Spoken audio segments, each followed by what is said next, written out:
What's going on, everybody? Welcome to another episode of the Bayview Podcast. I'm one of your hosts, Andrew, joined, as always, by Chris. No Richie today. Just no kicking Richie it old today. school. Yeah, kind of going OG. Yeah, that's fine, though, because we're joined by, apparently, the executive director. Apparently, like is it up for We debate? found out today. That's what she said. But the executive director, Miss Avery, over there at Thrive. And, man, we're really glad that you're here today. I'm glad to be here. Yep. Yeah. And so you maybe just give us a rundown of your role and kind of how long you've been doing it, and we'll go from there. Yeah, so I am the executive director of Thrive Medical Clinic. I took over not this past January, but the January before. It still feels very, very new, but it has been a year and some change. Cool.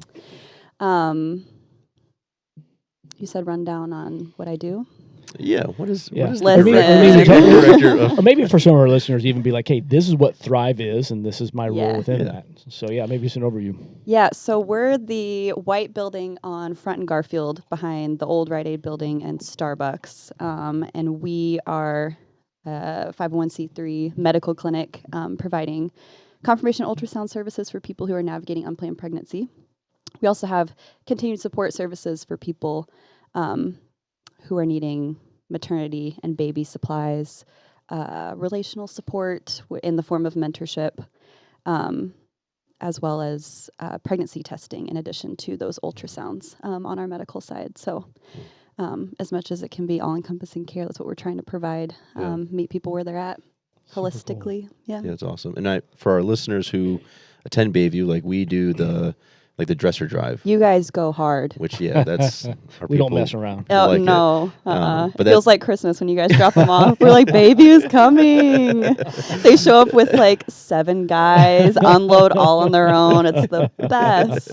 We appreciate it. But that's like, what's fun is that's for you guys. Like, that's for what you guys are doing. And those dressers go to, to new moms, right? Yeah. So the dressers are a really unique service. Those dressers are specifically for moms who are considering abortion due to financial obstacles. So they're logistically thinking through, like, okay, they might already have a couple of kiddos. I can barely provide for these kiddos. With that mercy mindset, how can I further deter these kiddos by bringing this other kiddo into the world? So these dressers are filled to the brim with all the supplies she will need for the first year of life. And so for that baby. So many times having this dresser contributes to their decision as they're navigating that unplanned pregnancy, whether or not to abort. Yeah, and that's which is wild. That is wild, because I don't even think I would ever have thought that side of, almost like a mercy side of it. Yes. That mother's thinking of, like, this just doesn't make sense. It's not for the air quote typical reason, but it's almost like a genuine, like, I just don't know if this is smart. And so to know that kind of helps is powerful. Especially when culture's so loud anyway. Our patients are really smart, well-researched, informed people that are falling through the cracks in many ways, whether that's financial or relationally. They don't have a lot of stability, or they don't have stable house. Like there's many reasons that people are considering abortion. And so it's a privilege to walk with people in such a vulnerable space, especially when they feel so isolated and alone. Fear is really loud. Yeah. Wow. That's super good. In fact, I remember maybe after last year, we dropped off some dressers, and you guys do such a good job of letting us hear the rest of the story, because you send us like thank you notes when a dresser goes out. You send us a report on this, where the dresser went, not names or anything, but here's the situation. You just share the wins with us, and just, this is like sidebar. Thank you. That means so much that we get to share in those wins or those moments. And I think one of those was a note that said, like, this mom was determined that, and again, probably from that responsibility mindset, that she was just going to abort this pregnancy.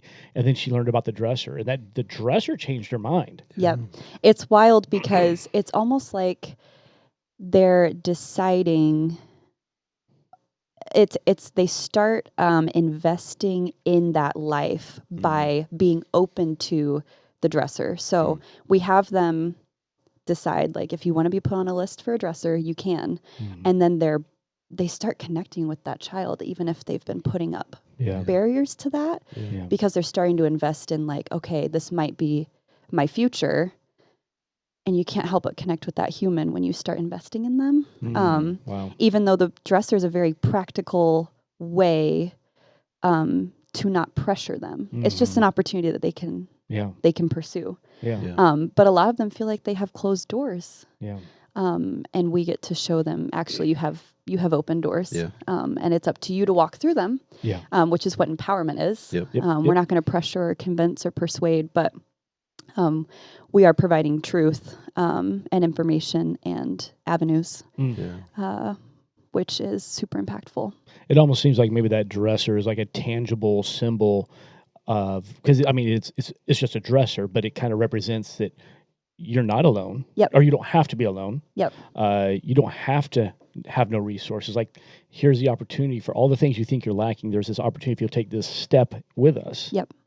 And I think that's just such a powerful approach. We actually, so those dressers have become an actual service because it was a need that we had, and then it grew and grew because there were more people that we found were resonating with that opportunity as they were considering abortion or parenting or adoption. And we had, I think it was a youth group that had filled a dresser, and they decided on their own that they were going to sign the back of it. Oh, wow. And that mom in particular that got that dresser, because we were like, oh, man, they signed it. What does this mean? This is new territory. Like, does that feel... we weren't sure how it was going to resonate, but we're like, we're not going to get another dresser. Like, we'll just see what the Lord does. And that mom reported back to us that she was reading the notes to her baby while she was, like, changing the baby's diaper. And so now we ask everybody to sign their dressers, because we were like, whoa, there's some really wild things that can happen. So we're just learning from everyone around us, whether it's what patients communicate or what supporters decide to do. We're just trying to always optimize and grow, and meeting her where she's at is not black and white or consistent or the same. It is constantly changing. Right. So we have to stay pretty nimble in every way. We're also a nonprofit, so. It would sound to me, though, that one of the things you guys are, and I've seen it, we've experienced it, one of the things you are so consistent in doing is taking the time to stop and listen. And that is so powerful that you guys are a place where someone can come and just... And they know there's somebody here who will listen to what their thoughts are. Because we've talked, and you've shared with that you guys, hey, tell us your story. We're not here to persuade you. We want to listen, and then we'll tell you the options that are before you. And it's even, I mean, especially like our younger patients. Like, I had a patient talking to me. This was a few months ago, and as trust was established in our appointment, we started getting towards the end of the appointment, and she was like, what do you think I should do? Like, what would you do if you were me? And we are not here. Like, even if they're asking for that kind of input, we aren't here to, like, take the reins, like, okay, this is my opportunity. Here I go. This is what I think. This is like, this is compassion and, like, compassion focused care. Like, I don't know. I think I was telling somebody else about this, but Jesus modeled that compassion. If we empathize too hard, we're just going to be a puddle for each person that walks through the door. I don't know how productive we'll be. So it's Jesus modeled compassion, and he was moving and loving people in, like, unprecedented ways. And so that's really what we're trying to do. Because if we, people are going through wild things, but also my interpretation of their reality is not actually what their reality is. All these people are so different and unique and wonderfully made. So, anyway, that was a tangent, but compassion is really, really what we're trying to hone in on. And that keeps us grounded in the room. And Holy Spirit discernment. You never know who's willing to be prayed over. Wild. Wild. In fact, our experience has been, most people will not say no to being prayed for. There's that rare occasion, but most people would not be saying no to that. Especially after trust has been established during that appointment. That appointment's only an hour long when they come in for that ultrasound, but it is such a journey. Before the ultrasound, we're talking with them as if, because nothing has been confirmed. The gold standard is that ultrasound, and then you can get like HCG blood testing, but a pregnancy test is not your gold standard for confirming a pregnancy. So we don't know what that ultrasound is going to show. Right. And so we're talking hypotheticals and figuring out what they are wrestling with and what the obstacles could be if certain things are true, if that pregnancy is viable, or if twins run in their family and they're sweating. Yeah. Because that's true too. Yeah. So before the ultrasound and after the ultrasound is huge. So that hour feels like an eternity, I think, for some of these people. So to be able to pray with them after that big, huge marathon is great. Yeah, it's probably just a different level of anticipation. Oh, yeah. Because like I remember sitting in ultrasound for our kids, and I'm like sitting there like nervous and shaking. And so I can't imagine just when it's a different, where that anticipation coming from a different place. And that, you're right. And it almost reveals too how much they have connected with the baby, because you almost don't know until, like, that ultrasound is so powerful. Yeah. The Lord does crazy things through that window. That's what I was going to ask. How big of it? How many moments is that just such a turning point when they hear the heartbeat or they see the image? I think it allow that clarity and that information, which we're banking on. I keep telling the staff, I'm like, I hope that they're willing to open up and talk to you, but they're not here for you. They're here for this tangible resource, which is amazing for us to be known in the community for that. Like, we are resonating with people because of this objective thing that we provide that is helpful. But that ultrasound almost reveals how much they have connected with that child. And then the fears that they had. I don't know, some people, I had a patient who was considering abortion, and then the ultrasound confirmed, I think, that the pregnancy wasn't viable, or she was starting to have spotting, and then the pregnancy test was negative. I can't remember. Either way, it was likely that she had lost the baby. And she was like, I feel sad. Am I allowed to feel, like, how can I grieve this life when I was going to end this life? Wow. And even more wild, I mean, there was a language barrier too. So there's so much that, like, there's always so much I could understand. So even how much more, so pretty crazy. That is crazy. So tell us how your little, the journey God had you on or has brought you through. How did you end up where you are now? Because you didn't start here. Great question. Yeah. I don't know. It's so funny. I will talk to people out in public because for some reason the Lord likes to, the Lord's everywhere. Yep. And this was like a Sunday where I was like, oh, I'm just so tired. I'm not going to go to church. I'm going to go to this coffee shop and just have my day with Jesus there. And then, of course, a stranger starts talking to me about church, and I'm like, this is so great. This is so great. We're talking about Thrive. This is so great. It's so great.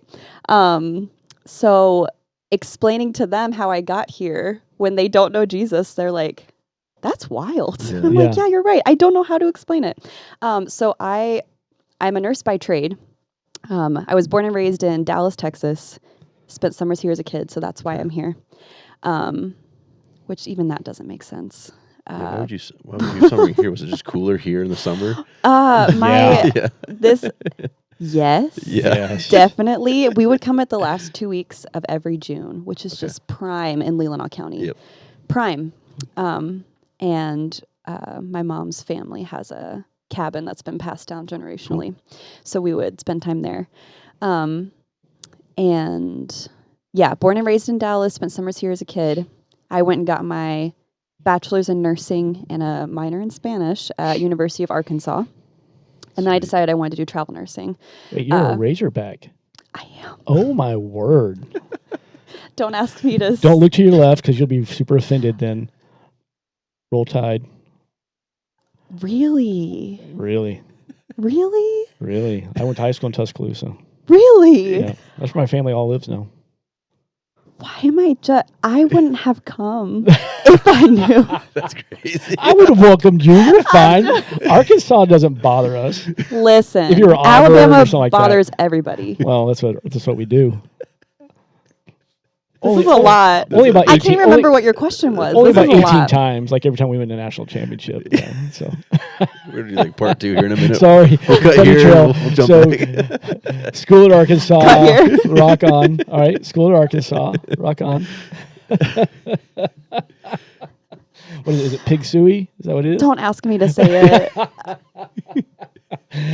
Don't ask me. We have derailed. We'll talk more afterwards. We'll talk more afterwards. I'll take you down to my Alabama shrine. You can put it in the show notes. Here's the update on that conversation, how that went. Avery won't be back. Avery won't be back. Tries doing great work. What was your question? Oh, yes. So you went to Dallas. You went to school in Arkansas. Traveling nurse. Traveling nurse. Yeah, I wanted to be a travel nurse. Yes. So my schooling was greatly affected by COVID. So we were doing case studies on Zoom instead of actually being in the hospital caring for patients. And I said, I want to do ER. Yeah. So nobody told me, no, I had teachers that were like, yeah, you might want to get experience at another floor first before ER. And I was like, I don't want to. I want to do critical care ASAP. And I wanted to do travel nursing, which you need experience in your field before taking a travel assignment. And I decided I didn't want to get that experience in Dallas or in Arkansas. I wanted to get it in a new place where I could kind of test the reality of being in a brand new place without knowing people and being in a totally different hospital and not knowing their policies, not like really just you start fresh when you're a travel nurse. And I had worked in one of the hospitals through nursing school, and I was like, I don't want to go somewhere where I've already learned the people and I have some sort of foundation, because travel nursing won't be that way. So I came here during the summer, and it was beautiful. And then winter came. It's called bait and I switch. Stayed. Yeah. I'm still here. So when was it that you moved up here then to do that? Was that like 21? I think it was 21. Yep. Okay. Yep. Mm-hmm. And I mean, it was crazy. I've never experienced the hospital outside of the ways COVID shaped it. I'm told by many nurses that the hospital has never been the same. And I haven't known it any different. Yeah. But I mean, we were running out of ventilators. Like it was crazy. It was real. Yeah. So I worked in the ER, and then as an ER nurse, I got to take care of a lot of kiddos, and I really like kids, but I wasn't sure if I could be a productive, helpful nurse presence in the room with sick kids. But in the ER, you get a taste of everything, especially in the height of a pandemic. So I realized I was great with kids as a nurse, and so I decided I wanted to grow my critical care skills, and decided to work in the NICU. And miracles all the time. Yeah. My goodness. The youngest patient I had was 23 weeks. Wow. Crazy, miraculous, amazing. And honestly, it was interesting walking with those parents in the NICU because they were grieving so much for these children. And I felt like, because they were telling me like, well, you're the nurse for these kids. And I was like, these parents are grieving. Who's here for the parents? And so little did I know that the Lord was preparing my heart to one day care for those parents. Wow. Thrive had an opening, kind of. They kind of had an opening. I don't think Rhonda wanted to sit down and talk with me.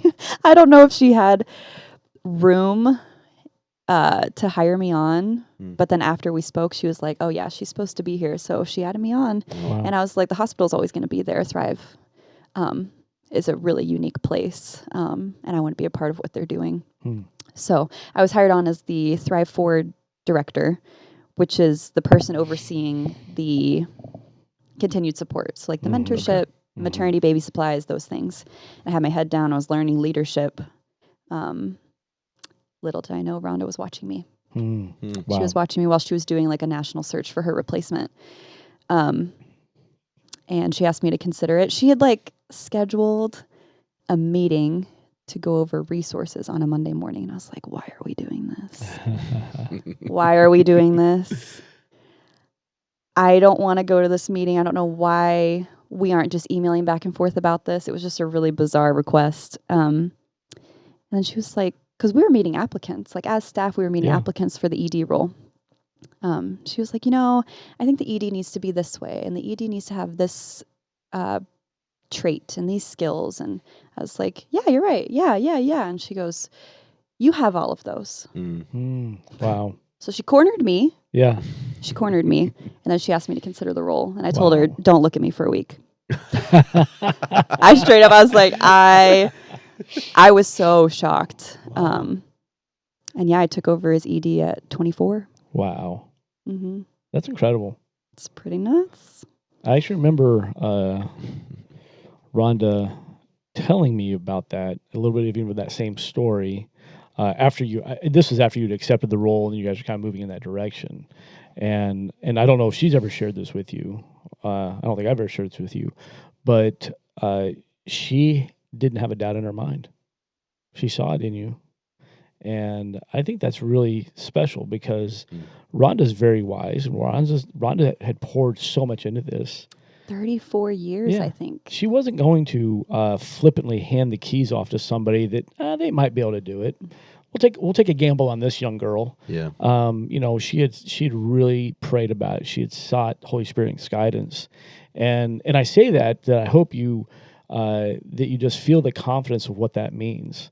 Because in leadership, there's always those moments. In fact, we were talking about this before on the air. There's always moments in leadership where we all have that whisper of doubt and self-doubt. And, I really shouldn't be in this position. I'm not good enough. All the things, that come into play. But we kind of speak against those. And especially when other people have seen it in us. And that's a big deal. And so she saw it in you. We see it now. Like I had a chance to be with your staff. I think last year I got to come by for a staff meeting, and man, you've got a great staff. You've got a great culture, and that flows from a great leader. And so I love what you're doing, and you're in the right spot. Thanks. You're where God wants you to be. I'm always praying that the humility I'm experiencing is not circumstantial. I don't want it to go away because that's not humility at all. So be praying for that because I think that is ultimately what I want for Thrive. Mm-hmm. And if that's me right now, sure. Yeah. Let's do it. Well, I mean, there's a difference between humility and kind of like self-loathing or for sure. Beat myself up a little bit. There's a difference in that. And it is good to lead from a place of humility of like, listen, I'm here out of obedience. I'm here out of faith. I'm relying fully on God, and I'm never going to try and tell you differently because I'm not sure I know what I'm doing all the time. Yeah. And most of us probably lead from that spot. Mm-hmm. Like most of us probably lead from that spot of like, this seems right, but I'm just trusting the Lord on this because I'm not sure I know. Mm-hmm. Most of my decisions, I don't know for sure. Yep. Yeah. So, and I mean, we were talking about that earlier. Like, it's kind of like, not that it's all smoke and mirrors, but maybe it is. Yeah, it's faith. I mean, faith doesn't have a seat if we're confident and peaceful and I don't know. It's that destructive statement, God will never give you more than you can handle. Such a false statement. That is not even close. Mm-hmm. If I could handle it, I wouldn't need God. God frequently gives me more than I can't handle. That pushes me into this constant reliance on Him, which is where He wants us to be. Yeah. I mean, that could be the human experience right there. Yeah, absolutely. Absolutely. All day long. Yeah. So tell us maybe what right now is the most exciting things you guys are experiencing? And then on the flip side, what are some things that right now maybe our listeners can be praying for you over? What are some of the challenges before you? It's really cool to look back and see all of the people that God's brought to support the staff and the ministry.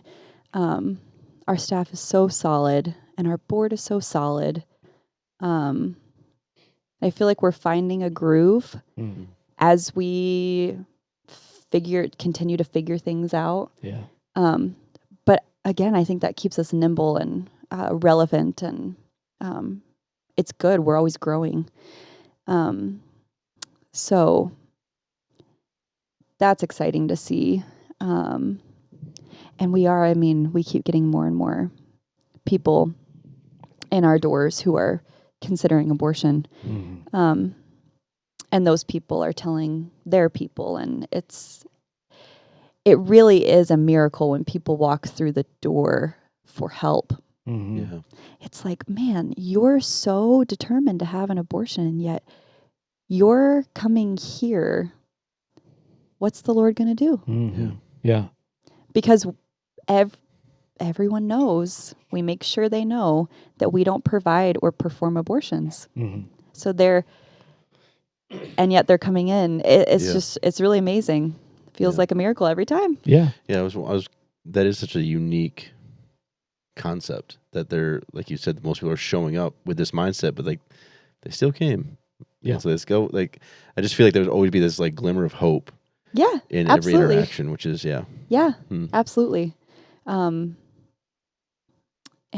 even to maintain relationship with people who did pursue abortion and are having trouble or feel safe enough to come back with another pregnancy. You just never know. Everyone's story is so different. Yeah. And we actually, we've had, I don't know what his official title is. He's volunteering for us. But we've got Anthony Weber, who's been meeting with our guys. So that's been a new development. So good. Which has been amazing. Gosh, we were always getting great reviews from the guys before. They always felt seen and heard. Mm-hmm. But for Anthony to be a guy in that building and inviting conversation, it is amazing the things that these guys tell him and open up to him about. Wow. Wow. We have a lot of people that walk through the door, and she's got her mindset on abortion, and he hasn't spoken his opinion or what he wants. But then once Anthony's present, he's able to voice, like, I really want to parent, but I want to support her. So what does that look like? Right. It's amazing. And it's so I think for me, there's almost been like a new layer of grief for the men that we're serving. Mm-hmm. 'Cause that's a very, that is a hard spot to be, especially in our culture. Yeah. Because would you say normally the assumption would be it's the men pushing for it, or like, and that totally happens. Yeah. Yep. Yeah. That totally walks through our door too. To have that experience where he comes in and he's part of the, like, no, I'd like to pursue this. Yes. Like having the baby. Yeah. Yeah. What I think sometimes too, like, I mean, I hear pregnancy care center, or, you know, the things you guys do, and I assume it's like, oh, well, this is for those single moms and dad's not in the picture, and it's that's not even close to accurate. Right. Mm-hmm. And some of these are married couples that are unplanned pregnancies that are struggling with the decisions. It's not just the random teenager that got pregnant from a boyfriend. These are much a huge variety of circumstances that include the husband or the boyfriend a lot, or the male a lot, or fiance, or like whatever committed long-term relationships. Yeah, the father of the child. Yep. Yeah, and that's just so cool that you guys are seeing them, hearing them, and intentionally engaging them. Mm-hmm. I think that's pretty powerful.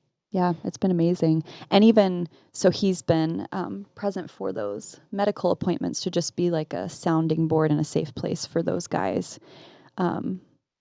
Which is so crazy, because these guys are going to this appointment and they're expecting to not even be looked at. They might be talked to, but they're not expecting to actually converse with anyone. Right. And these women are coming in expecting the ultrasound to share information. And then it's almost like a whole world opens up when it's like we have people in place ready to care for them and invite them into being loved and supported. And so these guys, it's a pretty big jump. They're not expecting to even be looked at. And now they have like this entire safe person to themselves who's got his own office where he can voice things that aren't going to travel. Awesome. Wow. So that's huge. Pretty crazy. Yeah. Yeah. So what are some of the bigger hurdles in front of you right now? I know there's always, hurdles in the political environment. Obviously, I'm sure finances, whatever. What are some of the bigger ones right now that you guys are facing? Basically, so we can know how to pray and support you all. Yeah. We have a lot of staff members that are going through some really, really hard things in their personal lives. And it's heavy. And it's hard to know what to say or what to do, especially when this work is so heavy. And we have a lot of patients that are going through some really hard things. I mean, they may be navigating unplanned pregnancy, but that's almost like the least of their concerns as they're prioritizing and just trying to get through the day. And there is a spiritual realm. So prayers that the Lord would stay near, which he will, but it's almost like the encouragement as we're all in the trenches is one thing, but then the encouragement and prayers from people on the outside are a whole new level of capital C church that is impactful. So, and always finances. Our gala back in May was wonderful. That was so great. It's so funny because I was on stage introducing myself and I realized, I was like, wait, this is the first time some of these people are seeing me. Like some of these people may not know that Rhonda left. Like, this is a big deal. This is a lot. So it's been great to hear such great feedback after that 450 person event, which is nuts. It was so good crazy. Too. It was so good though. So that was wonderful. And then we're doing Baby Bottle Boomerang right now. So prayers that goes well. I think it's one of those things where I'm trying to relay to supporters that supporting Thrive is not a small thing.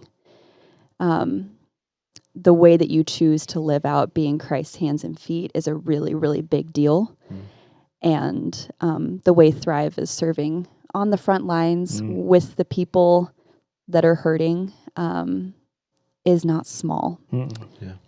So however that looks to get involved and engaged, I would just encourage anybody. There's a spot. Cool. We need you. And is there a way for them to see those opportunities on your website? Yeah. Okay. And give us your website real quick and we'll put it in the comments. Yeah. So friendsoftmc.org is like our supporter page. Okay. But feel free to, we have like an email, info@thrivemedicalclinic.org.